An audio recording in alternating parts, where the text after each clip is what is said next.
Good morning. It's another beautiful morning here in paradise.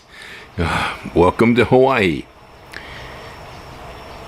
It's the old Boy Scout motto. Anybody remember that one? If you've been a Boy Scout, perhaps. Be prepared, right? Be prepared. That's what it is. Seems to be a word to the wise at the moment. Yeah, I don't talk about it in public very often, but I will admit it this once. At one time, I used to be a Boy Scout. Yeah, it's true, really. Yeah, I was a terrible scout, trust me. And it was a troop on the south side of Chicago. I mean, it was totally delinquent F troop, okay, for Boy Scouts. I think half of the scouts probably went on to be street gang members, and their idea of having a pocket knife for scouting was a switchblade. Yeah, it's the kind of neighborhood it was. And my scoutmasters, I had two of them. I think they were probably Elkies, but it wasn't until I was older, and I could look at it and go, I think them guys were drunk most of the time. Anyway, doesn't matter. Even if your troop is a bunch of delinquents and your scoutmasters are drunks, it's still an institution that has training and techniques and education. Back in the old days, like when my stepfather was a Boy Scout in the 40s, they used to really teach woodcraft. How to survive in the woods with nothing but maybe a knife or an axe or something, very minimal tools. He used to build shelters, with an axe and stuff. But, they weren't doing that. By the time I got there, it was mostly knots. I learned knots. Yeah, I learned, and I've forgotten most of them, but I still remember a few of the really important ones. I learned, that classic walking the old ladies across the street Boy Scout routine. Usually when I tried it in South Chicago, I'd get hit with bear spray or something, but, don't mess with them old ladies down there. But it did give me the concept, okay, of doing good for others in society. Yes, that had that concept. And I did institutionalize or internalize it rather to some extent. And but then there was the other, the be prepared. That's the Boy Scout motto. Well, I was looking at the weather again this morning across the mainland U.S. and boy, she's on edge. The heat, heat's one thing, but, it compounds because everybody's got an air conditioner duct taped to their butt right now if you're in Texas or some other really hot place. And, of course, the grids, we all know, are antiquated. Texas grid went down during freezing weather. It will easily go down with air conditioners running in every house in the state here, too. And so at that heat level of in excess of 100 degrees, if suddenly the power stops, wow, talk about be prepared. Absolutely. And of course, as I look more to the west and I'm looking down in the reservoirs, and on our dams and hydroelectric power, and I'm going, man, brownout in LA is real soon. I mean, at least it's very possible. I don't like to say that negative things like that are going to happen for sure. You're all gonna die, but it looks pretty likely that there's going to start to be problems with electrical generation in the West this year. It's really hot. They're using that generation to cool, to keep food from spoiling and so on. It's really critical. And if it browns out or blacks out, I don't know. Watts might look like a cocktail party, if you all remember the Watts riots. It could be. It's not going to be pretty if it does happen. That's for sure. So we're back to be prepared. How do you prepare for something like that? I suppose maybe I'm a little more worked up about the potential of big disasters today. I was watching a guy's YouTube video who was talking about, the solar flare thing too, and our grids are totally susceptible to the next really large solar flare here. That could shut everything down. It could pop transformers and so on. Well, if a solar flare happened to come along with the electrical shortage, heat wave, and everything else, boy, we'd really be in a mess. So I started thinking, well, what does this all mean?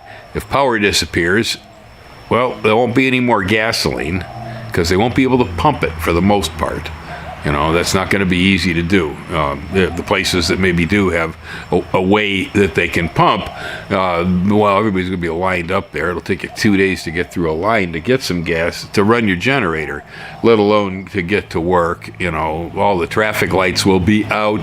There'll be no regulation or control in traffic anywhere. Out here in the country, it probably doesn't matter too much. We can handle it. But, in the urban areas, it's complete disaster. Of course, like you say, the refrigeration, and so everything that we're storing under cold will start to go bad. And we'll have to do eating pig outs to try to use up all the frozen hot dogs before they thaw out. Yeah, so, gas will become unavailable. There won't be any electricity if this happens. Of course, that will shut the internet down, too, for the most part, because all of us, our modems and our routers are all running on electricity. I've considered myself here actually getting a battery backup since I'm on solar, and I could maintain my internet. I may do that as an act of being prepared, too. It's become so important today. It really is. And that'll go down. Cell phone towers will probably become overloaded. And so they'll probably start to go down. It's pretty ugly when you look at it. It really is. It's very, very, very ugly. What could happen if the Western grid starts to fail? Under heat conditions like this, how would one prepare? Well, it's the old classic, better have a stockpile of guns, bullets, tobacco, and liquor. These days in recreational states and cannabis, it'll all be worth something, probably worth more than $1 bill. At some places and some times, but that's kind of the dark side of everything. On the light side, well, if you don't have your own power, it's the solar or wind or however you could do it, you don't have an alternative power source over the grid, then I guess a generator is the logical thing, but the generators all run on some kind of fossil fuel, and so that's going to become limited too. It's a very difficult situation. Although I'd say you should really have a generator. I won't here, instead of having a generator, I'm solar, and we provide 99% of our own power over here. But I do have the grid wire in place, and I use it like a generator. If for some reason I need to maintain my system or whatever, I can pull it down. Well, that won't be there to pull down. In the case of a grid outage, now Hawaii, of course, doesn't use hydroelectric power and blah, blah, blah. So this was not a real big issue there, although we do generate a lot of ours using diesel. That'll be the end of that, too. You got to bring it on boats. But we're not as susceptible. A whole lot of our energy, I think it's about 30% currently, is alternative energy sources, wind, solar. We get 10% of this island's power is coming from geothermal. The Punatics down in Lower Puna hate that thing, but there it is. They're using the volcano to create steam. So, we're not completely susceptible to a collapse. We have some of our own power generation here by alternative sources. Of course, California's got a lot of people who have solar energy. I don't know how many of them are, battery backup, grid tied, or whatever. I know there's a lot of panels on roofs over there. Over here, I guess if it was just an outage, I wouldn't get too worried about it. We'd probably continue. Unless we got into 2 weeks of rain where I couldn't generate solar energy, even without the grid, it wouldn't really make any difference. We'd probably be careful. Yeah. I'd stop baking cakes, and I might hang my laundry in the sun instead of throwing it in the dryer, if that was the case. You watch the stove energy, watch the dryer energy. Make sure that I leave enough excess to run the car, and we'd probably be all right. I have a fair amount of food in storage here in other ways other than being frozen. Then, of course, we got all our fresh food out there.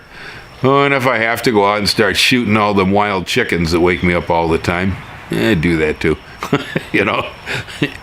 Yeah, always go down to Gary and Cahoa's and help them snare those pigs. They're tearing up their yard. There's a way out, I guess, that wouldn't be too terrible.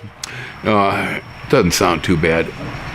No worse than my life back in the upper Midwest when I lived in northern Wisconsin, I guess. It was kind of primitive. But, most of us are not in that situation. And I do worry, after watching the guy's presentation last night about solar flares and grid outages, I did scratch my head and wonder, since I have that grid wire tied here, if we had a flare and the grid started to blow, how much warning, will I have to go out and actually shut down the grid wire so it doesn't track back into my system and start burning out my power wall and other equipment here. That's a concern. We don't have too much warning, even with NASA's latest satellites. If that starts to happen, we have a few minutes. Yeah. I don't know, 14 minutes or some darn thing to get into action, to get things shut down and disconnected, if that happened. Of course, right now, that's only fiction at the moment. The heat and the drought in the West and the lack of water at the hydroelectric dams, now, that's pretty close to a real problem. Yeah, we don't have to use very much imagination to see how this can go wrong real fast. And the repercussions of it are massive. They're huge. I don't know. I wish I actually had the figures in my head, but I know, for instance, Grand Coulee Dam, it's supplying power to at least 3 different states, I believe. Probably more than that. There's a lot of people rely on the hydroelectric energy out west. With all the sunshine, I guess they should be relying on solar instead. Most likely that would be a little bit, kind of separate things between we need water to drink and flush the toilet. We need water for power. We need water to drink. We need water for fish. Don't forget about the fish. Oh my God! Don't worry about the fish. Yeah, which brings me to another thought. On that, and I was sitting there thinking, if I had the last bottle of water that you could drink on Earth, right? Yeah, if I had the last bottle of water on Earth, and I was sitting next to the last redwood tree left alive on Earth, yeah, big tree. Of course, I know that if that's the last bottle of water, there's no more coming. My time's pretty short. I'm not going to last too long. The tree will actually last a little longer, probably, than I will. If there's no more water to come, that's total fiction. But it was something I was thinking about when I asked myself, okay, if I had the last bottle of water on Earth and it was between me and a tree, would I pour it on the tree's roots or would I drink it? I decided that I would probably drink it. If I poured it on the tree's roots, it'd just be out of the utter frustration that I know my time is over anyway, so who cares what I do, Yeah, it wouldn't necessarily be because I wanted to keep the tree alive, as opposed to me, because in all cases it's lost, I guess. But I saw myself as opening that bottle and drinking it, and I got a feeling that when push comes to shove,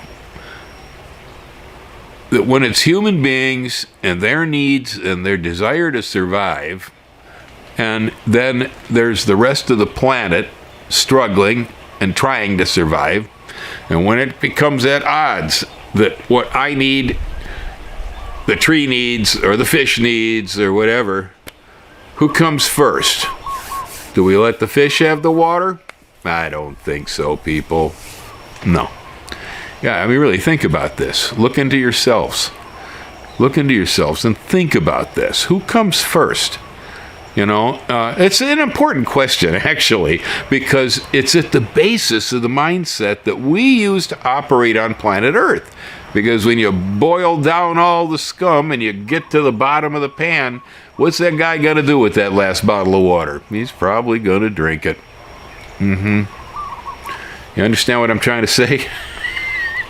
We're going to defect it. We're going to protect ourselves, and the hell with the rest of the planet if things got that tight. If it got that tight. Right now, we're not there. It's just these weird times that get me thinking about things like that. And I go, well, what would I do? Yeah, I got a feeling the planet's screwed if I had the last bottle of water on Earth. Yeah, planet's screwed. Forget it, man. Ain't going to happen. Yeah, so how do you prepare? How do you prepare for massive grid outage, lack of good drinking water, food scarcities, general social collapse, then especially in the cities around this. And of course, it has now been made even easier by our Supreme Court to walk around carrying a gun in public. That'll be real handy. They're going to need that too. Well, at least the grocery store owners are going to need them. Yeah, I hope that I've only extended my mind into this dark little corner in an act of attempting to be a good Boy Scout and being prepared by looking at scenarios and going, okay, what's the potential? What can I do here? How can I protect myself and my neighbors and so on from these sorts of things? I guess there are things. I mean, it's always the same old, the preppers thing, right? 50-pound sacks of navy beans, and they give me gout anyway, sacks of rice, storage of food, canned goods, blah, blah, blah. Having food put up is a good idea. But remember, if it's put up so it requires refrigeration, ain't gonna last long. Having food production, that's a lot more sustainable. But I keep saying that. Plant gardens. Yeah. Plant gardens to be prepared for disaster. They're sustainable. Yeah, no matter what happens, you can actually kind of keep them going. Especially if you got a handful of your own seeds to use, Yeah, you're definitely going to want to have to harvest some seed out of them tomatoes and peppers and things this year. I would, just to be prepared. Yep, dry it nicely, put it away in a paper bag in a glass jar or something, and a little silicon dioxide, and hang on to it for the next crop. You never know. Even if they were hybrid, it doesn't matter, because even a hybrid tomato produces more tomatoes from the seed. You won't be caring much whether it looks exactly like a beefsteak or whether it's a little odd. Oh boy, Ellen just going out to get the newspaper, and one of Gracie's jobs every morning is to go get the nutpaper with Ellen. Ellen doesn't need her to get the newspaper, but it's just something to engage with the cat. I keep telling her she get a little backpack for Gracie so you can put the newspaper in so Gracie can carry it. But she goes out there with Ellen every morning.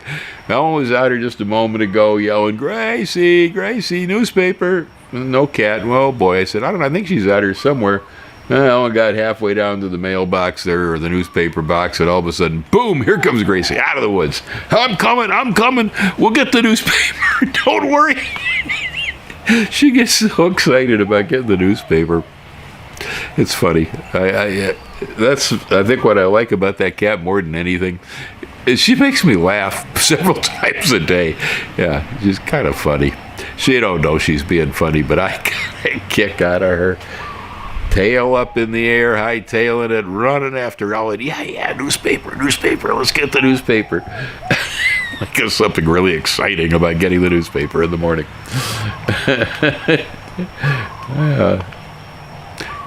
So this whole idea, about what will we do? What will we do? We are dependent, and that includes me. I talk about independence and all this stuff, and I have worked for many years to try to set both my economy and my home life up so that it is relatively sustainable under most conditions. I'm not a prepper. I'm not paranoid about the end of the world coming. My feelings on the end of the world is tell me the spot where it's going to hit, because I'll put a chair right there on ground zero and get a book and sit down and just wait for the end, because there's no point. There's certain things you just go, okay, I'm dead. Roll over. I wouldn't fight it. But what do you do? How do you prepare for something like that? Most of us are wired to the grid, so that means we won't have any power. That power is what we use to run our internets, and so we won't have any internets. Most of us use cell phones these days. Okay, and so as soon as the cell phones can't charge, you're done. Okay, often if you still have an old-time wired phone with a cord that isn't one of the cordless, landlines, those still work. I got an old-time Princess phone around here that I keep during the worst-case situations. That's the only communication device that I have at this house. And I imagine anybody who still has a landline wire running into their house, a lot of people don't have those anymore. But if you have one, it's a good backup, under most conditions that we know of. If you have a non-cordless, a wired phone, it's wires to the receiver, wires to the wall, you will probably maintain a certain amount of communication, at least for a while. Probably not a bad idea in being prepared is having an old-time wired phone laying around and a jack to plug it into.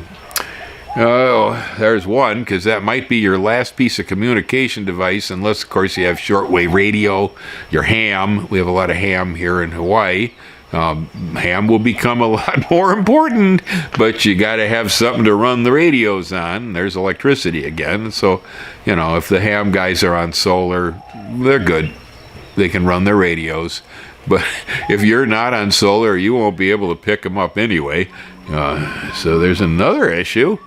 It's bad when you really look into this and say, well, how would I prepare for that sort of a disaster? Good luck. It's not easy to do. I have food out here, and I got enough food around that to get by. Probably have to go on a diet. But I'd probably get by. But man, I'm not really ordinary. I'm a little bit of a special case when it comes to people. Most people don't live the way I do. Yeah. Work will stop, a lot of it. And the cities, the transportations will snarl. You won't be able to go anywhere.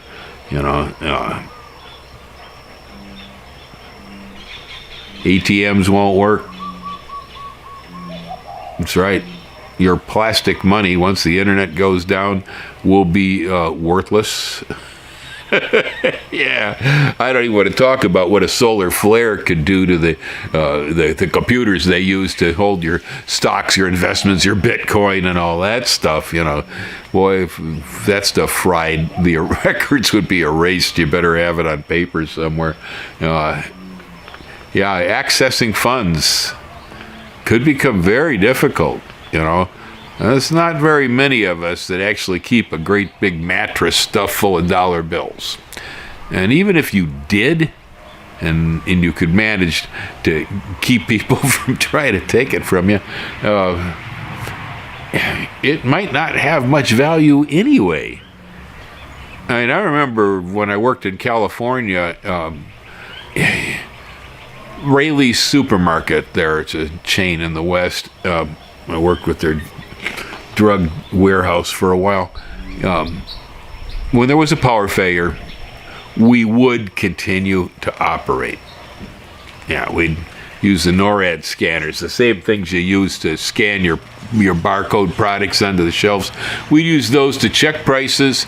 We'd give the prices to the cashier who used a calculator, and we'd go through with calculator and the NORAD, you know, and then make change manually if you had cash, you know. I don't think we were even taking checks on that. It's pretty much if you had cash, you could shop, and we'd break it out of the drawer, my hand counting it, you know. When I ran the nursery in California, we did the same thing. We never shut the store during power failures. We kept it open. We'd use calculators and, you know, we had methods. We had already prepared a system for how we would deal with, you know, these failures, but yet keep the business operating. Now, that's not true with many other businesses I'd been in California. Man, as soon as the light switch goes off, everybody's going, uh-oh, that's it. Shut the store. We can't do anything. You know, and that's what a lot of what will happen. So even if you have cash in your hand, you might not be able to spend it on anything. Be easier to find a gram of fentanyl on the corner than it will be to get a dozen eggs out of your local 7-Eleven, probably. Yeah, so money can even become a serious problem, depending on how bad things are. Certainly, your manipulation and your access to your plastic, your digital currencies, your transactions that are online, you know, you're not going to be able to get to Amazon. I won't be able to ship stuff from Amazon Prime to the island. Oh, no, it's over. Yeah, you know, no more Amazon, man. The implications are massive. They're huge. You know, so stored dried food, hoping, or canned food, hoping there's enough of it, you know, to get you through.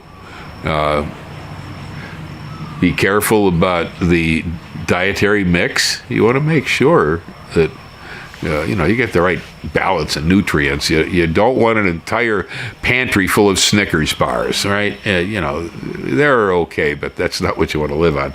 So you make sure you balance out what you have so that you can actually live on the food you might have put up.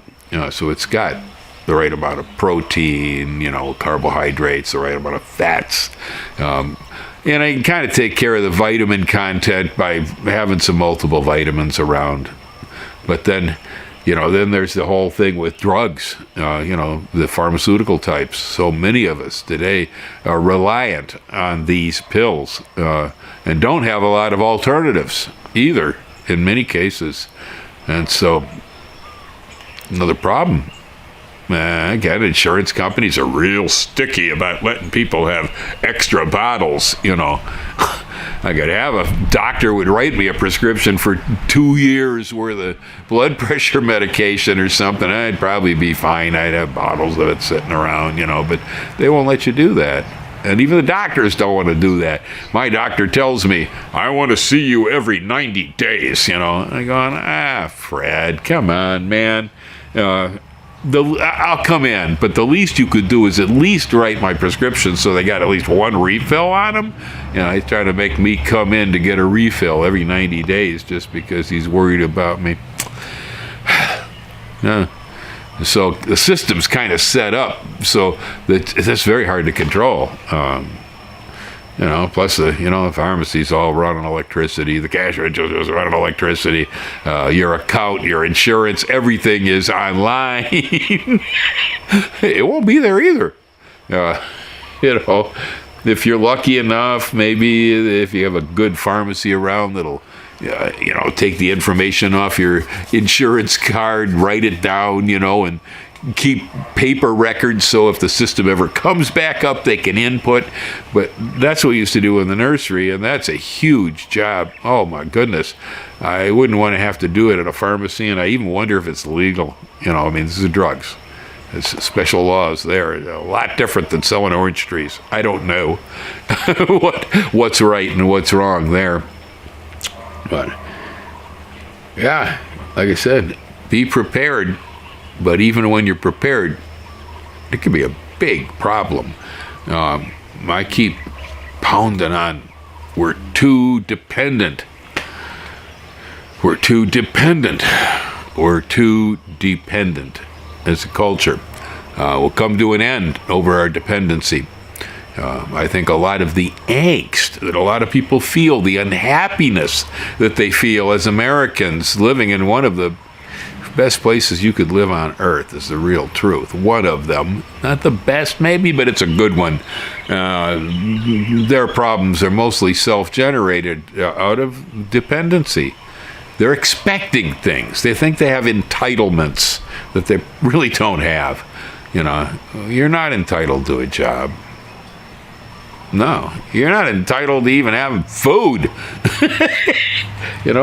Entitlement is a myth. You get what you got coming to you, I guess. If you could pay for it, you get what you got coming to you. If you have enough goodwill that others are willing to share, and so on and so forth. There's, we have the economic arguments, we have the karmic arguments, right, about how life will transpire under the worst conditions, but there's no guarantee on any of it. I see Gracie heading up the hill now. She's done getting the newspaper. I got to go out and see if she can find something to kill, I guess. I see that I have mice. I hope she's looking for the mice. Yeah, and I saw mouth marks on a fallen papaya, and I saw mouse marks on some banana over here that have been ripening in the carport. I don't know, maybe instead of having Gracie sleep in the bedroom at night with us, maybe I should be throwing her outside, because the mice tend to walk around after dark more. I think I'll try to push her outside till about 8 or 9 o'clock anyway today, and see if she can find some of the mice. All right. Aloha, folks. Hang loose. Be prepared.